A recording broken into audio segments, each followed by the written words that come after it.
Today we're going to be taking a look at the Keb Endurance 2 from Fjallraven. It is a 4-season tunnel tent. If you were to buy it from wherever you brought it, it would come in this bag right here. See if I can find the Fjallraven logo. There you go. The bag is made out of the same kind of material that you find on the tent. I don't personally keep my my Fjallraven tent in this bag. When it comes from Fjallraven or wherever you brought it, it doesn't come with a ground sheet. So I haven't tried getting it back in this bag, but I think it'd be a bit of a struggle. And personally, I just like to keep it in a dry sack, which I can cinch down and push the air out of pretty easy. So what do you get with it? You get everything you need to do a repair job: spare guy line, spare pole brace or a pole brace, and you get all the pieces of materials that you need that the tent uses to repair it in said situation if it was to break or if it was to rip. You might notice that I've got 2 sets of poles here. It comes with 1 set, and I purchased another one, and that's how I'll be setting up today, just to show you that it is compatible with 2 pole sets, so you can double pole up every single pole entry point. And then it also comes with pegs. From what I can tell, it comes with 2 spare, so enough to peg everything out, and then 2 spare. And then finally you have your actual tent. So your actual tent obviously comes with the fly and the inner, and then if you want to purchase the additional ground sheet, you can go and do so yourself, and that is what I've done. So before we get onto the tent, we're just going to take a quick look at the poles and the pegs. So the poles themselves are DAC press fit poles, 10mm in diameter. So on the ends of the poles are just cupped slightly with like a half moon shape.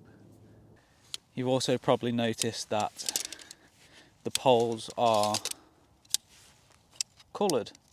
That is because they fit into their designated colour-coded sleeves on the fly sheet.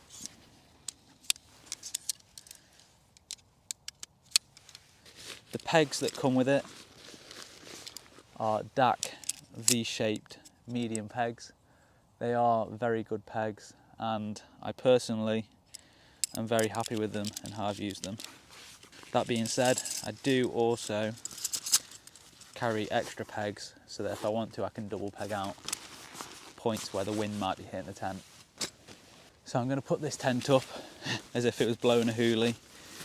What you would want to do is not take the tent out of the actual bag that you are storing it in completely.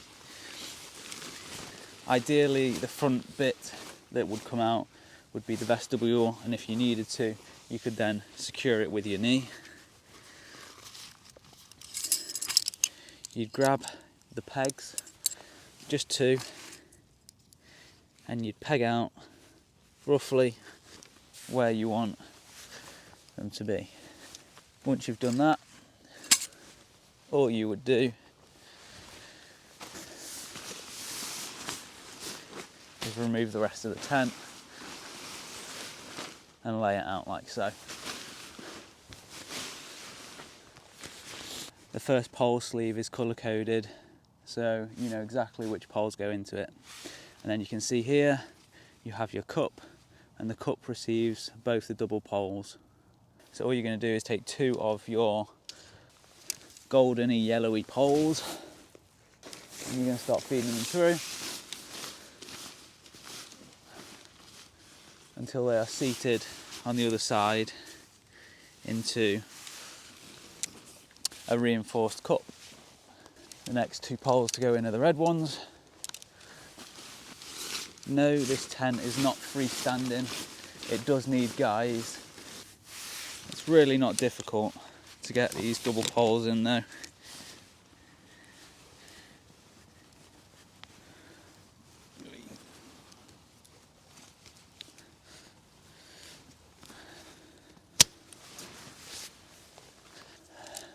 Then the last 2 poles go in like so.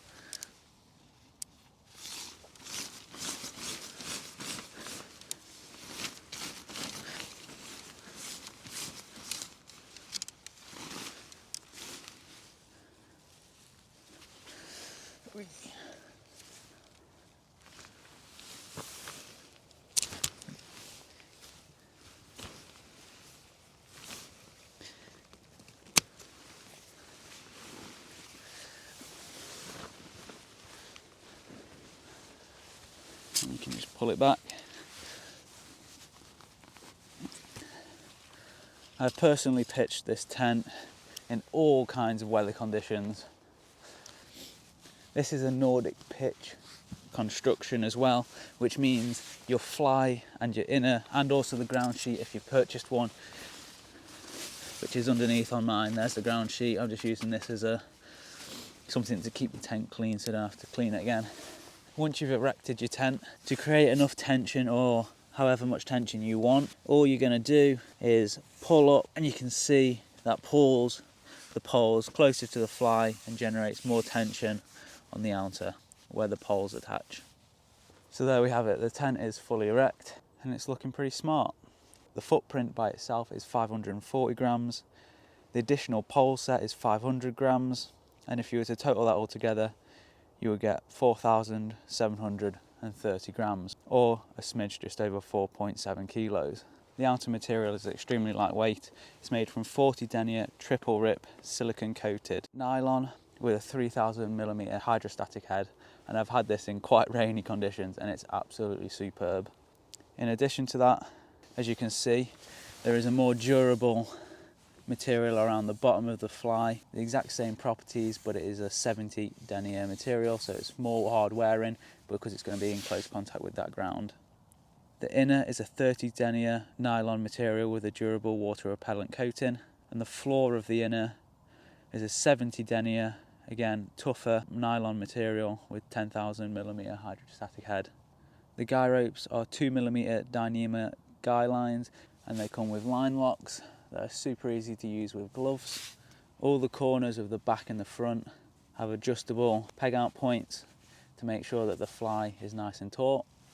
And on the side of the tent, where the poles are attached to the fly, you have guy out storm points to make sure that it's not going anywhere. As you can see, it's quite a long tent,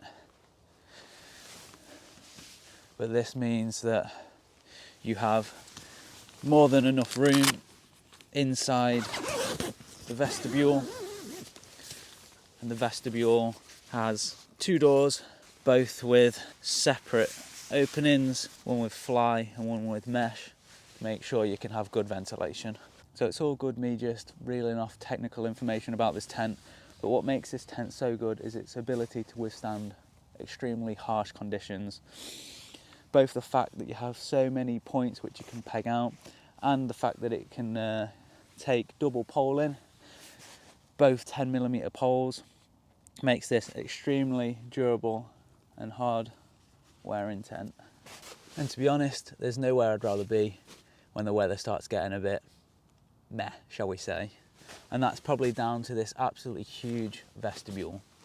This vestibule allows you to sit up comfortably with plenty of room. You've got plenty of room here to put your kit and plenty of room here to sit and cook.